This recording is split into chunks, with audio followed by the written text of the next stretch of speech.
Hi, it's Ian here. Welcome to another weekly marketing Q&A video. This week's question is from Anna and it's about the best ways of marketing using LinkedIn groups. The overall answer is very carefully. I'll explain why after the break. Cue music.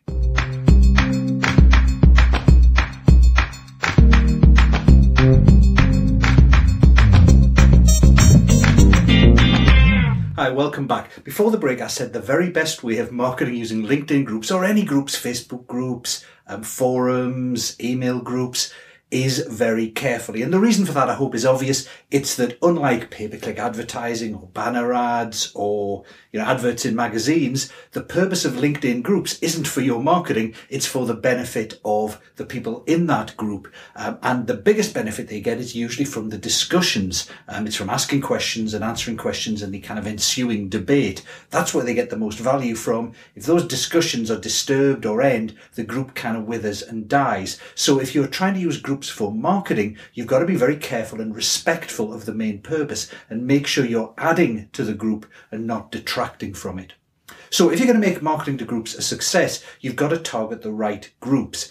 So very obviously that means groups with your potential clients in. That sounds obvious, but to be honest, a great number of consultants I know, for example, are in loads of other groups, groups with other consultants, rather than groups with clients, which means if they were to use the groups, they'd be establishing their reputation amongst their peers and their competitors rather than amongst their clients. Usually better to do it amongst your clients. So pick clients. Secondly, pick the right sort of groups. Typically you find groups fit onto a kind of scale of what appropriate behavior is. So on that scale, you have some groups which are a free-for-all. And that means then either not moderated or they allow anyone to do a link to their promotions, links to blog posts, etc., etc. The other extreme is no links at all, and it's only discussions. So usually those are very tightly moderated. If you put links up to anything going away from the group, usually that post or your post gets deleted. You may be barred from the group. The reason for that is they want people to encourage debate and discussion, which is where the real value from the group comes in. Now, there's some other areas in between. Many groups fit somewhere in between. So some groups allow links to blog posts, for example. Other groups allow links to blog posts, but if they're as an answer to a question. So if someone asks a question, what are the very best email subject lines? I might go in and leave a link and say, well, I wrote a blog post about this. It's here. So they allow the links only if you're answering questions.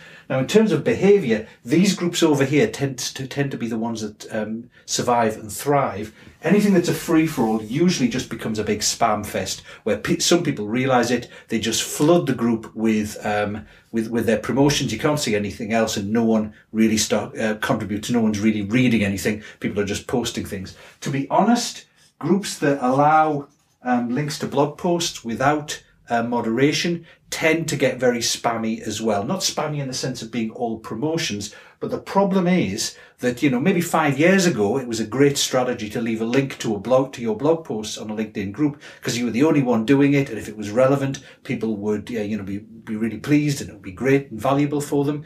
But once lots of people start doing it on a group, all of a sudden the forum gets filled up with links to blog posts because it's dead easy to leave a link to one of your blog posts that you think might be relevant. Much more difficult and time consuming to actually answer someone's question. So most of the discussions on the group end up not being discussions. They end up just being links to blog posts. Then when people who do want to discuss log in, all they see is links to blog posts. No questions asked that they can answer, that they can see. So pretty soon the discussions die and the group begins to fade. And again, it turns into a group where lots of people are posting their own stuff. No one's really reading anybody else's or debating or having a dialogue. So this is really the end to go to.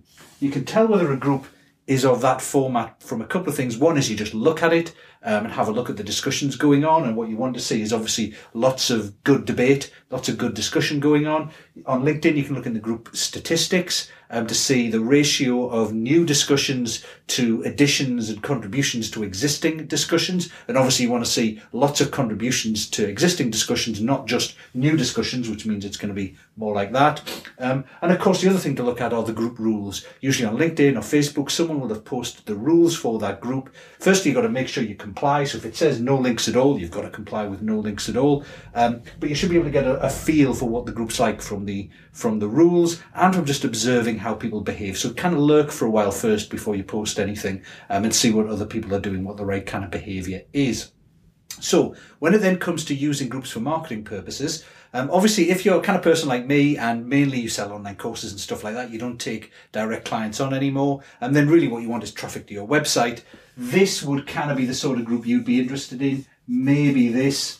I don't think groups are all that great for people who only just want traffic to their website. I think groups are really valuable if you want to take on actual clients, because what you can do over here is you can use various strategies to build your reputation as a real expert and a valued contributor in the group and in your field. So, for example, if people are asking questions that you can answer, and of course in an area where you could later work with people on, then you answer those and you begin to build up a reputation for really knowing your stuff. Now, people might spontaneously reach out to you if they need help in that area. That means you really want to have a great profile that explains what you do and the benefits people get from working with you, because people will look at you contributing. They'll say, he seems to know his stuff. They'll click on the link to go through to your profile to see what you do. And therefore it's got to be good, because that's going to make them want to connect with you and give you a call. And of course your professional headline counts as well, because that's what they'll see. Other good strategies you can do are, you, as well as contributing, you can offer things. So don't offer blog posts, because that's the kind of link dropping over here that's usually frowned upon. But for example, one person on a group I'm a member of for online marketers was a copywriter, and he came on the group and offered to do a couple of free, after answering questions, beginning to build a little bit of a reputation for himself, he offered to review landing pages and copy for people for free. He said, a copywriter, got a bit of time free. If you want to post up a link to some of your website copy or a landing page, I'll give you a quick free review. That's exactly what he did. A few people posted up links to their websites, their web pages. He would then give them quite a lengthy on the post review of the strengths and the weaknesses, how it could be improved. It was really good stuff. He really knew what he was talking about.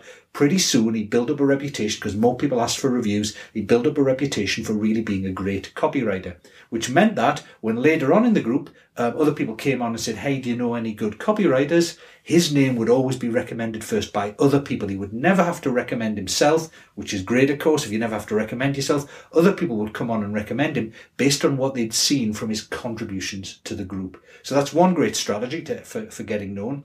Another is, if you've been answering questions and you've been contributing to a group, for the other people who've been involved in the discussion, offer to connect with them. So just like in offline networking, if you meet someone, you have a good discussion with them, you might phone them up afterwards, swap business cards, etc. Do the same on LinkedIn. Offer to connect with them on LinkedIn. Mention that you really enjoyed our discussion. Thought it couldn't do any harm to connect directly. Maybe we can continue the discussion.